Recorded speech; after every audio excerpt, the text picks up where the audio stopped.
Le dernier jour de l'atelier a débuté par la projection de la vidéo récapitulative de la journée précédente, suivie de la restitution des travaux de groupe par les rapporteurs de chaque groupe. Il est à rappeler que la veille, 2 groupes de travail ont été mis en place pour réfléchir sur les orientations stratégiques et les actions à partir des problèmes communs aux 2 pays identifiés dans les 2 secteurs retenus, à savoir l'agriculture et la foresterie.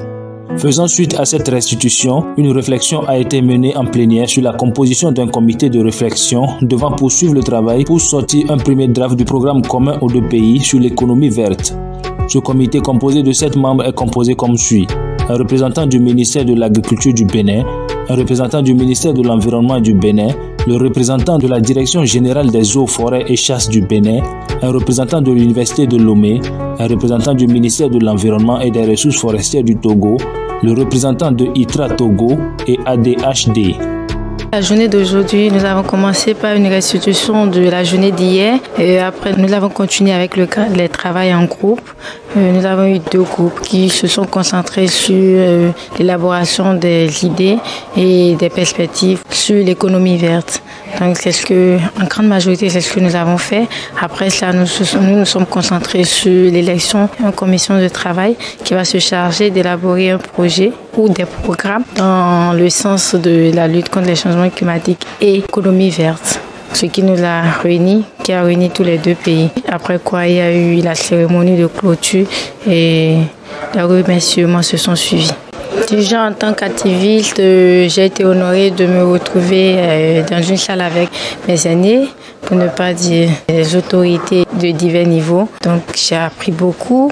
J'avoue que je suis nantie de connaissances dans le domaine d'économie verte. Je me dis qu'avec ce que j'ai appris ici, je peux, en tant qu'ambassadeur dans mon pays, je peux mettre en œuvre plusieurs programmes, discuter et amener mes pairs à opter à l'économie verte et tous ensemble pour un développement durable. Pour ce dialogue entre le Bénin et le Togo, ça a été vraiment un grand plaisir pour nous d'y être en tant que jeunes activistes du climat et nous repartons avec beaucoup d'énergie pour mobiliser plus les autorités à divers niveaux, les populations à la base pour militer pour une bonne économie verte dans les 2 pays. Et dans ce sens, nous pouvons élargir même le programme dans la sous-région, pourquoi pas l'Afrique. Donc j'appelle les jeunes à beaucoup militer pour lutter contre le changement climatique. Aussi, j'aimerais remercier la DHT et aussi la Fondation CAS pour nous avoir invités pour cet événement majeur.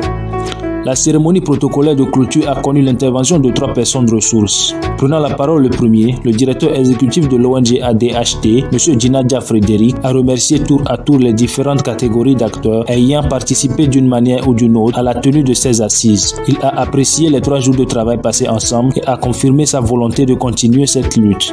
Intervenant à son tour, M. Festus Kakuo, coordonnateur de projet du programme Sécurité énergétique et changement climatique en Afrique subsaharienne, a fait savoir que les objectifs de ce dialogue étaient atteints car durant les 3 jours de travaux, de fructueux échanges ont eu lieu et généré des opportunités pour promouvoir l'économie verte dans les 2 pays. Il a ensuite manifesté sa satisfaction à l'égard des 3 jours de travail et a remercié les participants pour leur assiduité et sérieux dans le travail. Il a conclu son intervention en annonçant la disposition du programme à accompagner et appuyer les initiatives de promotion de l'économie verte qui leur seront adressées pourvu que celles-ci soient en conformité avec les priorités du programme.